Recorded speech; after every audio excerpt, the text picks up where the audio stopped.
Now I would like to request Engineer Syed Iqbal Hashmi to present his views on strategies for building resilient supply chains for Pakistan. Engineer Iqbal Hashmi sir.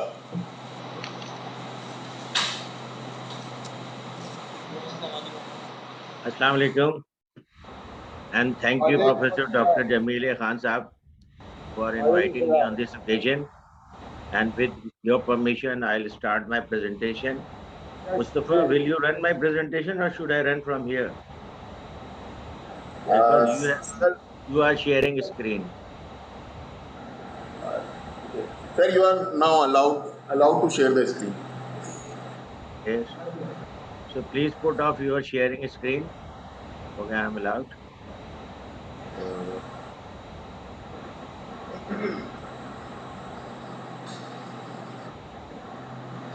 क्या चाह रहे थे? Presentation कह रहे थे आप चला रहे हैं.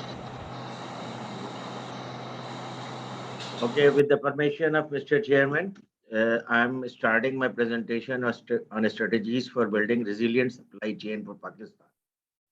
So I'll cover this topic with these 7 headings. Complexities of supply chain models. Of course, current day supply chains are not that simple. They are very complicated, and there are risks and disruptions involved in supply chain. And what are those supply chain risks for Pakistan in global perspective? And how I will also discuss some risk assessment techniques as well for understanding supply chain risks, and how you can match your capabilities with existing risks so that you may come out successful in this competitive situation. And there are also some strategies available for building sustainable supply chains for Pakistan. And in the end, I have given some recommendations which will be of interest, inshallah, for the audience. So this is a simple supply chain. When we teach our students, we teach with this supply chain. This is the model of supply chain. I mean, supply chain is a challenging chain because you are part of one of the organizations, and virtually there are thousands of organizations involved in the supply chain. So that is basically the challenge of the channel master or nuclear firm to control all these firms in all the circumstances. And you understand that controlling one company is very challenging, but controlling all the supply chain can be how much challenging. And in this supply chain, there are flow of products, information, and funds, two-way. And plus, flow of product is two-way because there is reverse supply chain as well. So this is a simple model of a supply chain, academic model of supply chain.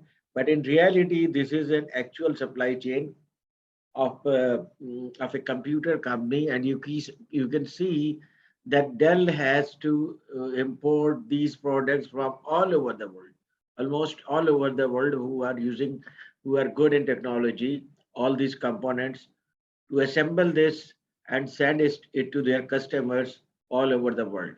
So any kind of disruption from any of the country or any of the component or any of the supplier or due to any natural reason or man-made reason, this supply chain will be distorted. But they have inbuilt some systems into it, which has made it almost a perfect system, and it will not go into a risk easily. We will discuss some of those methodology in this presentation as well. So supply chain is basically distribution of a product, service, or a combination through the entire chain of companies. And while the company is doing this, then there are certain risks which companies face. So there is intra-department risk within the department of the organization, and with the departments of the organization, there are risks involved in the organization, and there are risks involved in between organizations who are part of the supply chain. And there are thousands of companies who are part of one supply chain, whether it is of Unilever or Shell or PSO or any other company. At micro level, there are internal country risks, and there are also risks between countries on supply chain. These are some of the risks which are available globally, and these may cause disruptions. And the important disruption here is information and computer technology disruption, and demand and supply variability. Because, for example, in Pakistan these days, petroleum products are in short supply. This is basically bad management of at the end of supply chain. So you have some mitigation strategies as well. Some mitigation strategies are controllable, some mitigation cannot be controlled. For example, for natural disasters or extreme weather, very few options are available. So this is basically what happens when there is a supply disruption. And this I have taken from Supply Chain Council, which provides new information related to supply chain. So first, when the company or the country is operating in a normal state, and then disruption happens due to any reason, one reason or two reasons, as a disruption, the performance goes down, and then performance goes deeply down. By the way, by the time you notice it, or by the time you start to respond that disruption, that disruption may take worse shape. And then with timely corrective action, you may go back to normal. And the latest example of disruption, that was a humanitarian disaster, what happened in Murray, those lives could have been saved. But because of supply chain disruption, those lives couldn't be saved. Because even the approach there was not reactive. And in many cases, to restore your supply chain, you need to go for proactive strategies. So this is a score model. Supply chain operation reference model is very popular these days, and organizations are implementing a score model all over the world because it is a standardized model. And when you deal with other companies who know that you have implemented a score model in your organization, they actually understand that what type of risk management you are practicing. So in order to be synchronized with other parts of the supply chain all over the world, score model should be implemented in all the organization, in most of the organization, for other purposes as well. It is a complete model, but also for risk management as well. But unfortunately, in Karachi, I only know 2 to 3 companies who have implemented this score model. Maybe more have implemented, but that is not in my knowledge. So these are the supply chain risks in country perspective for Pakistan. And the major factor here I have discussed is sustainability, because now organizations are focusing on triple bottom line, and profit in 3 areas. Those areas are environment, economic, and social. Of course, commercial organizations exist for economic profit. So economic profit is important. But in 50 years back, economic profit was at the cost of environmental degradation and social rules violation. But now this is not the case. You have to take care of environment, and you have to take care of your society as well, all stakeholders as well. Now, what is the point here for Pakistan? Since Pakistani companies are also part of the supply chain, global supply chain, for example, many companies in Pakistan are providing products to Walmart in USA. And in USA, if something happens about the product, then the company Walmart is blamed. And Walmart cannot tolerate, because the size of the Walmart revenue is double the size of GDP of Pakistan. So it is a huge company. So they force their vendors and vendors to implement these systems of environmental safety and social diversity, and any violation of social rules and law is not tolerated. And for that, they properly audit. There is environmental audit and there is social audit as well in all the organizations. So if any Pakistani company wants to participate in international trade, they cannot do that in a sustainable manner until unless they take care of environment and they take care of society at large. Okay, waste disposal has become a serious issue all over the world.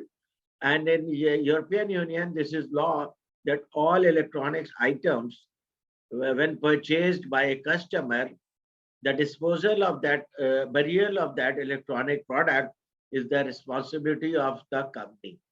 So when that product completes its life, it is given to FedEx. FedEx supply that product to the company, and it is their responsibility to dispose it off free of cost.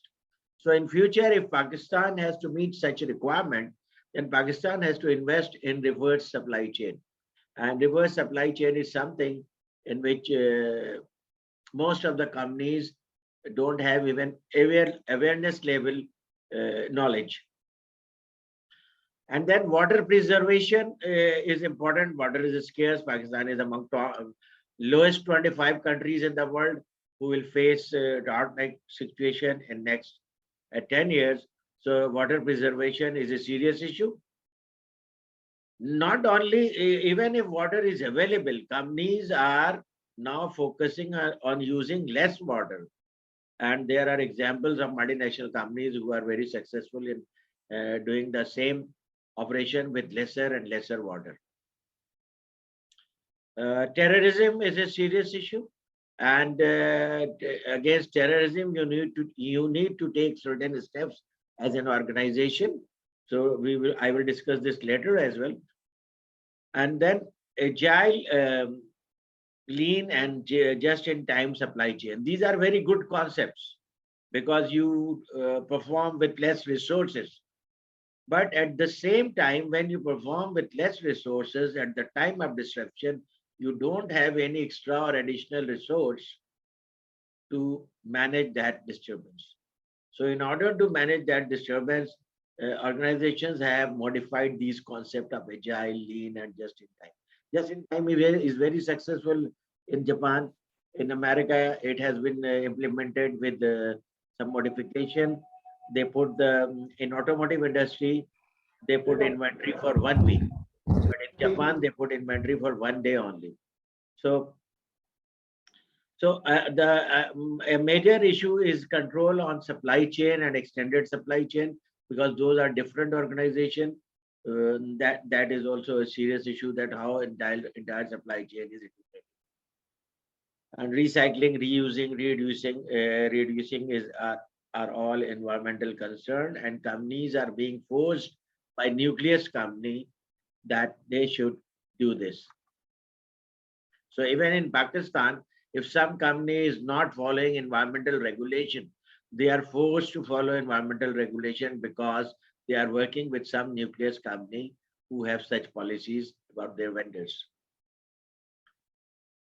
So here I am going to discuss some risk assessment techniques. And in risk assessment techniques, this is a probability impact matrix, and this is a simple matrix, but very useful matrix. You can organization use this matrix to classify different type of identified risk into low, medium, or high, and they do their preparedness accordingly. This is failure mode and effect analysis technique for risk assessment. This is also used in engineering in many cases, but in supply chain it is in comprehensive use. And this failure mode and effect analysis is basically you identify failure mode, and then you see its severity, probability of occurrence, and probability of detection, because some supply chain risk may not be detected until it is too late. So then you score them out of 10 and multiply all these scores, and on the basis of risk preference number, you understand that which mode is more prone to failure. Higher the number means it is more prone to failure. And there is in recent researches, analytical hierarchy has also been used, and in combination with TOPSIS, and in which basically this is multi-criteria decision-making model, in which different criteria are used to evaluate different alternatives. And for that, mathematical modeling is done. And by analytical hierarchy, you can compare different options, and that which option is better for managing risk. And this there is also Monte Carlo simulation technique. This was basically developed by Shell, and it has now been used for different purposes. And Monte Carlo simulation, you can do predictive risk assessment, and you can also do probability distribution. So you understand that what is the probability of the risk of occurrence. And there is also a simulation in Monte Carlo, which is used repetitively in iteration so that you may come up with an optimal model of risk management. So these are detailed techniques, but these techniques are very useful and cost effective for organizations in Pakistan. And softwares are also available for these simulations. And these simulations can be purpose built as well for individual organization. Okay, now coming to how you are going to match the supply chain risk with capabilities. So basically, this is another form of SWOT analysis, and here only you are basically analyzing opportunities and threats. What are your capabilities to cater the risk, and what are the vulnerabilities which the company may face? So based on that, you prepare a score, and then you understand what is the resilience level of the organization. And if you want to analyze any company for the first time, that whether it is prepared for supply chain vulnerability or not, then capability vulnerability matrix is the first good step to do. Capability to manage risk may be high or low, and vulnerability may be high or low. And if capability is high and vulnerability is also high, then organizations are basically proactive to fight those supply chain risks. And if it is vulnerability is low but capability is high, this is something very good about the organization. But this should be looked into, that whether that organization is using unnecessary resources or allocating unnecessary resources to fight supply chain risk or vulnerability which is at a lower level. So this need to be analyzed. Okay, risk response. These are standard risk response in life, in organizations, and at country level. Some risk you have to accept. You have to live with that risk. For example, if there is a new regulation which will create some disruption in your supply chain, then you have to accept it. And you accept it and you can mitigate it. And there are other supply chain risks which can be avoided with proper measures. So there are three responses for risk. Either you can avoid it, accept it, or mitigate it. And our focus is basically on mitigation. When we talk about resilience, supply chain resilience, then we mean that we are creating redundancy in the organization. Okay, redundancy is something which is not considered very positive in organization, but some redundancy is necessary to cope with supply chain risk. For example, latest technique in production is redundancy of one of the factors of production, which Japanese say chaku chaku, which means feet. And since raw material investment in raw material and finished goods is very costly, so instead of investing in raw material and finished goods, the organization invests in machinery. So machinery is in redundancy, and human resources is scarce, human resources is expensive. So human resource is utilized fully. That way, organization save more money, because organization is not investing in raw material and finished goods inventory, which engages at least 10, 15, 20% of the organizational finances, and in many cases, more than that. So basically, by creating redundancy in this flow technique in supply chain, this is called flow technique, organizations are actually saving money. And at the first look, you may say that redundancy will not be cost effective, but actually it is cost effective. So to fight with risk, you need to create certain redundancy in your organization, and that redundancy is dependent upon what type of risk are more likely to happen. Okay, supply chain strategies can be reactive or proactive. And proactive supply chain strategy is basically robustness. And reactives are agility and resilience. Agility basically is efficient, is being efficient and producing more with less. But agile companies know the ways and means how to respond to risk so that they may restore to their original position after facing the risk. And resilience is something which means that you have enough resources and power, and you have enough strength that you can bear all those shocks from supply chain disruptions. And robustness is basically resilience added with redundancy. So robustness of organization gives the organization capacity to manage risk in a better manner. So organizations are now going to from resilience to robustness. And here are some definitions of resilience and agility and their examples as well. And also proactive approach, which is cost oriented, and it is supply chain robustness is proactive approach and cause oriented. So more focus is on cause rather than effect. So when you are focused on cause, then you may stop many supply chain disruptions before it happens.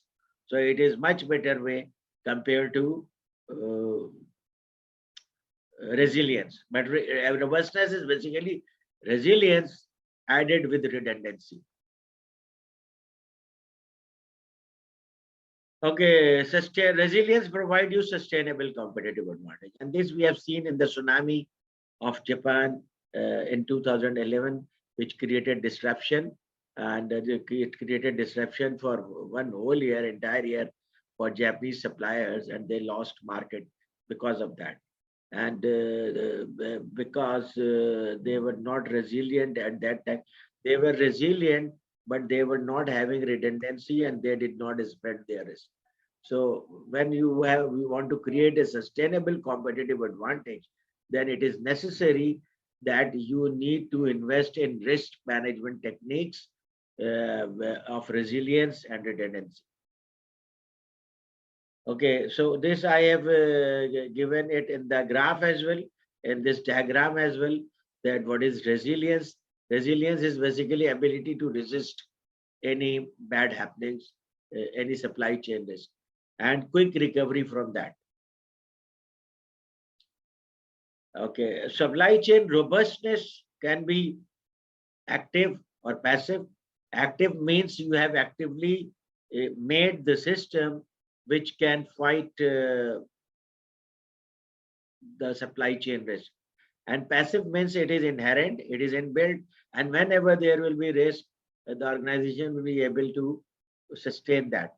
And organizational structural robustness is basically your operation should be agile enough and resilient enough that when there is such redundancy, as when there is such issue or risk, the organization should be able to handle that. For example, demand is an issue which always perplexes supply chain managers, because demand goes up, demand goes down. So in latest supply chain methodologies, robust supply chain is that supply chain which can manage 20% increase in demand or 20% decrease in demand without loss of efficiency. Okay, these are some of the characteristics of resilient supply chain. I will not discuss them all, But collaborative planning is one thing which has emerged out as winner, and now many automotive industry, other industries, they are focusing on collaborative planning, even in car design, which was once secret and even secret within the organization. But now suppliers are also being involved, distributors are also being involved in collaborative planning to offer better and risk-free products to organizations, to customers. And in agility, two things have been discussed: visibility and velocity. Supply chain visibility is a very, very important factor in managing supply chain. Now, what is visibility? Visibility is basically visibility of inventories and actions and information throughout the supply chain. It is very difficult to handle visibility of a company which is working outside the boundary of your company, which is basically not your company, but which is connected to your company. But we have seen that visibility has paid off in case of P&G when they applied this visibility to Walmart. And they saved a lot of money because of that visibility, because now they are sharing information with each other. And next thing is velocity. Velocity is basically maintaining the speed of movement of goods and services to customer.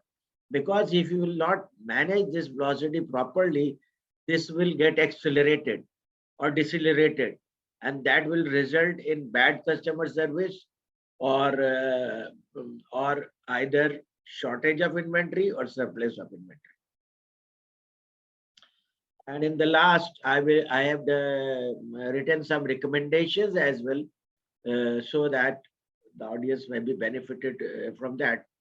So some recommendations for building resilient or a robust supply chain for Pakistan in Pakistani context is that Pakistan should first point is competitive advantage is a dynamic concept.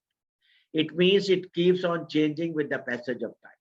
Japanese were having competitive advantage in electronics, watches. They were having competitive advantage in clothing, but now they don't have competitive advantage in that. So sticking to one thing that this is our competitive advantage and we will not move on is basically a recipe for deceleration of your economic growth. I mean, we are into textile businesses last 75 years, and 60% of the business is textile. It should stay that way, but we need to move on because our most of the industries, if you look from the supply chain perspective, they are linked with our primary sector. So now we need to move on to those sectors which are not primarily linked with our primary sector.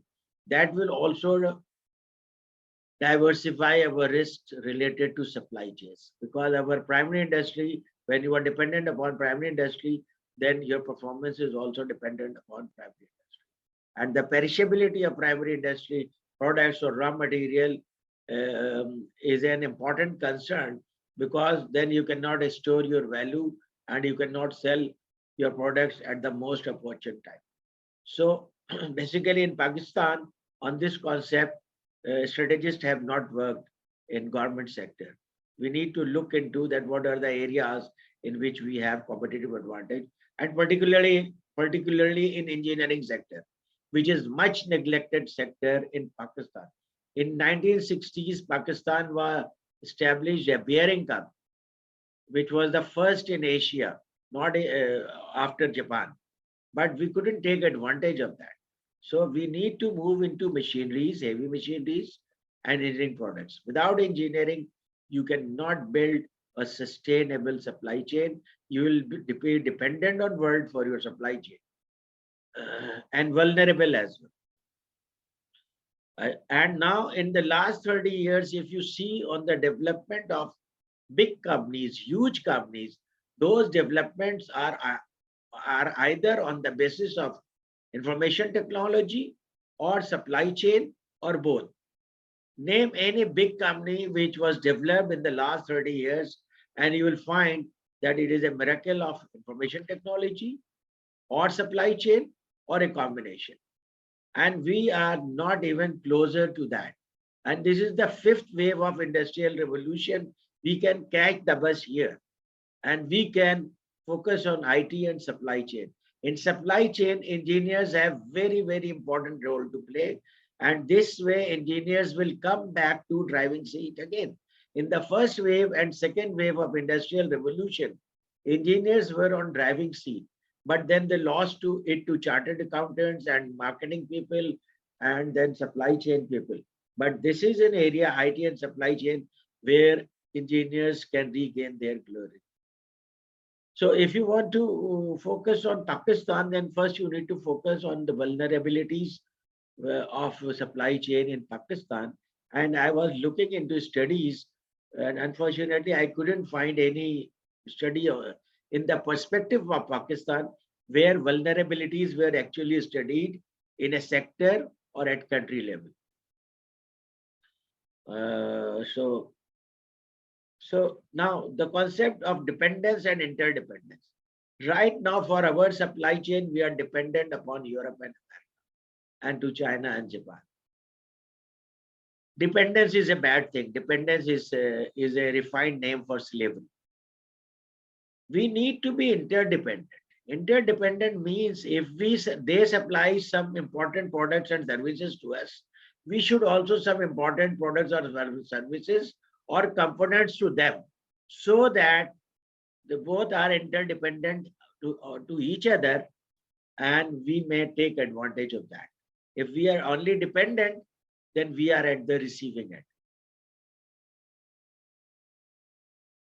And supply chain engineering innovation, yes, establishing. We need to, you may find many reasons for the growth and innovation in USA, but one major reason of growth in USA is technology research centers. We talk much about industry academia gap, but actually we do almost nothing on industry academia gap. Pakistan Academy of Engineering is trying to bridge that gap with limited resources, and this is Symposium is one of the examples that at least Pakistan Academy of Engineering is bringing up issues on the table. So technology research centers basically bridge that gap, and PhDs coming out of American university, they work in those technology centers, and they are basically practical and commercial oriented for the rest of their life. So we can also do something like this. So on the driving seat in Pakistan, engineers are not on the driving seat. Pakistan cannot grow on this opportunity of marriage of IT and supply chain. Okay, Europe and America are building their companies on the basis of redundancies on machinery and technology, because these are not that expensive for them. But we cannot build our redundancies on the basis of machinery and technology. But we can definitely build our redundancies on HR. And HR is our asset. Our people are intelligent. We can train them. So we need to build our redundancies on the basis of HR, so that we may make maximum use of other factors of production.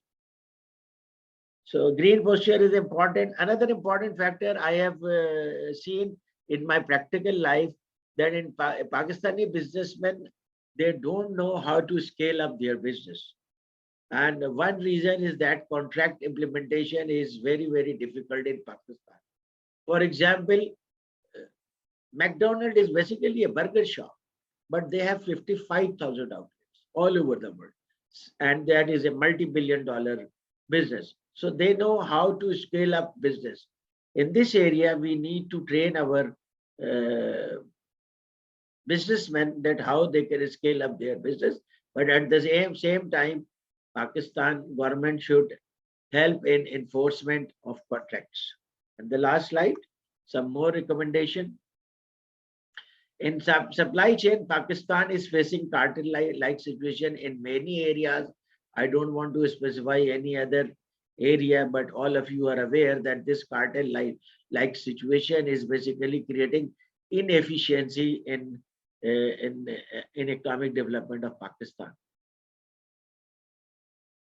And then there are organization. Terrorism has become a very, very important issue all over the world. So there has been an organization has been created that is called Customs Trade Partnership Against Terrorism, CTPAC. Pakistani organization should become member of this, because those who are member of this organization, they prefer to do trade with those organizations. So if any Pakistani organization is a member of CTPAT, they will have more opportunities in international trade. And triple bottom line, I have already discussed, and it may be my personal opinion, but I have studied a bit on this, that subsidies are not good for economic development. No country has developed on the basis of subsidies, and America is a very good example. On some sector, yes, we need to give subsidy so that we may sustain that, and that will reduce supply chain risk, but that should be at a very minimum level. If, for example, in 75 years, textile sector still needs subsidy, then probably it has never developed as a competitive advantage for Pakistan.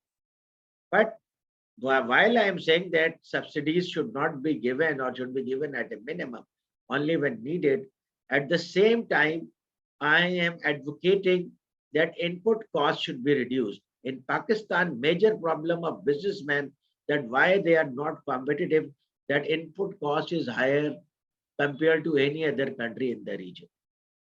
I mean, electricity, gas, water, everything. I need 2 minutes more. And one thing, one very important thing, that we have National Disaster Management Authority. First, its name should be changed to National Supply Chain Management. This is my suggestion, because NDMA operates when there is a disaster. So NDMA is not in a regular operation. And when this disaster happens, their reactiveness is very slow. And that we have seen in the case of tragic incident in Mari. So this should be changed to the name of NDMA should be changed to National Supply Chain Management Authority. That way, this organization will look into the inefficiencies of the supply chain all over Pakistan and bring efficiency in operations.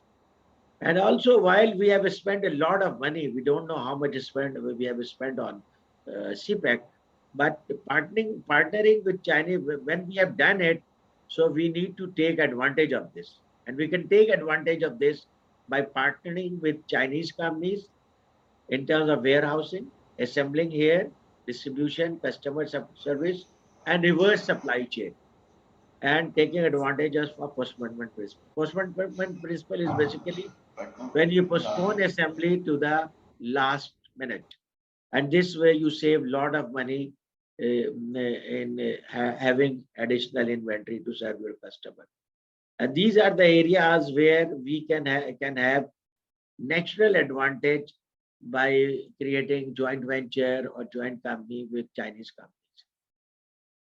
So, for example, Indonesia and Malaysia, these countries developed because they were satellite countries of Japan. The same way, Pakistan is a satellite country of China. So Pakistan can develop by getting lessons from China. And in China, some industries will not remain competitive in coming years. So China may shift those industries to Pakistan, and Pakistan can take advantage of that.